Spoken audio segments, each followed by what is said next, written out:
पशुपालक भाइयों, पशुओं के अंदर बांझपन, गूंगी हीट या पशु का बार बार फिरना जैसी समस्या होने का एक मेन कारण रहता है कि पशुओं के अंदर सिस्टेटिक ओवरी हो जाती है। तो आज हम इस विषय के ऊपर चर्चा करेंगे। तो सबसे पहले आप लोगों के लिए जानना जरूरी है कि सिस्टेटिक ओवरी होती क्या है। सिस्टेटिक ओवरी वो स्थिति है जब पशुओं में ओवरी के ऊपर 2.5 सेंटीमीटर से बड़ी तरल पदार्थ से भरी हुई एक सिस्ट बन जाती है, तो उसको हम सिस्टेटिक ओवरी का केस बोलते हैं। सिस्टेटिक ओवरी होने की वजह से जो सा उसका अंडा रिलीज करने का जो सा प्रोसेस है, जिसको हम ओवुलेशन बोलते हैं, तो वो रुक जाता है। तो सिस्टेटिक ओवरी होने की वजह से कई बार तो पशु आपका हीट में नहीं आएगा या कई बार बार हीट में आता है। अब सिस्टेटिक ओवरी कितने टाइप की होती है? सिस्टेटिक ओवरी दो टाइप की होती है। एक होती है फॉलिकुलर सिस्ट, दूसरी होती है लुटियल सिस्ट। फॉलिकुलर सिस्ट के अंदर क्या होता है कि जब फॉलिकुलर, जिसको हम अंडाणु की थैली बोलते हैं, वो बड़ा होके फटता नहीं है 21 दिन के बाद, और वो ओवरी के ऊपर लगातार बना रहता है, और इसका जो सा साइज है वो 2.5 सेंटीमीटर से ज़्यादा रहता है, और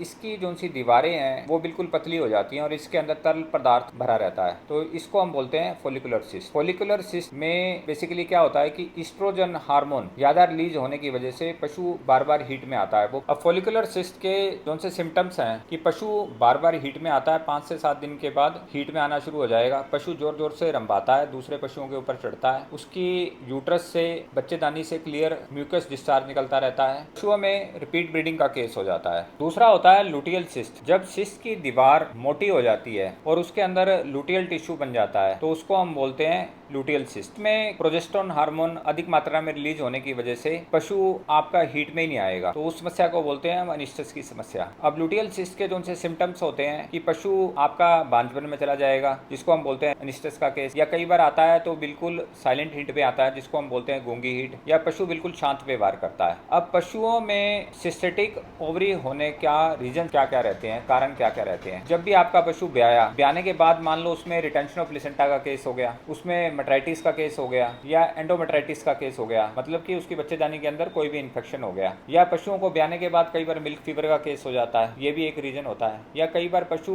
ब्याने के बाद नेगेटिव एनर्जी बैलेंस में चला जाता है, या जिन पशुओं में दूध का उत्पादन ज्यादा है तो उनमें भी सिस्टेटिक ओवरी की समस्या हो जाती है। कई बार पशुओं में क्या होता है कि मिनरल्स और विटामिन की कमी की वजह से भी सिस्टेटिक ओवरी का केस हो जाता है। जैसे पशुओं के अंदर कई बार जिंक की, कॉपर की, कोबाल्ट की, फास्फोरस की, सेलेनियम वगैरह की कमी हो जाती है। तो यदि आपके पशु के अंदर इन सारे ट्रेस एलिमेंट्स और विटामिन या मिनरल्स की कमी हो रही है, तो उस कमी को पूरा करने के लिए आप बोवी फर्टिन पाउडर आता है वेक्स्ट्रा हेल्थ केयर कंपनी का, ये आप यूज कर सकते हैं। अनिस्टस के केस के अंदर ये आपने 25 ग्राम डेली अपने पशु को देना है 21 दिन तक लगातार। और यदि रिपीट ब्रीडिंग का केस है, मतलब कि पशु बार बार फिर रहा है, तो उसमें आपने इसको 42 दिन तक लगातार देना है, 25 ग्राम डेली देना है, मतलब कि एआई से पहले भी 21 दिन तक देना है और एआई कराने के बाद भी 21 दिन तक लगातार देना है। इसके अलावा यदि आपके पशुओं का जो सा बीसीएस का जो सा स्कोर है वो यदि कम या ज्यादा हो रहा है, जिसको हम बोलते हैं बॉडी कंडीशन स्कोर, तो उसकी वजह से भी पशुओं में ये समस्या हो जाती है। पशुओं में कोई भी हार्मोनल इम्बैलेंस हो गया है या उसमें हीट स्ट्रेस का केस हो गया है, तो इसकी वजह से भी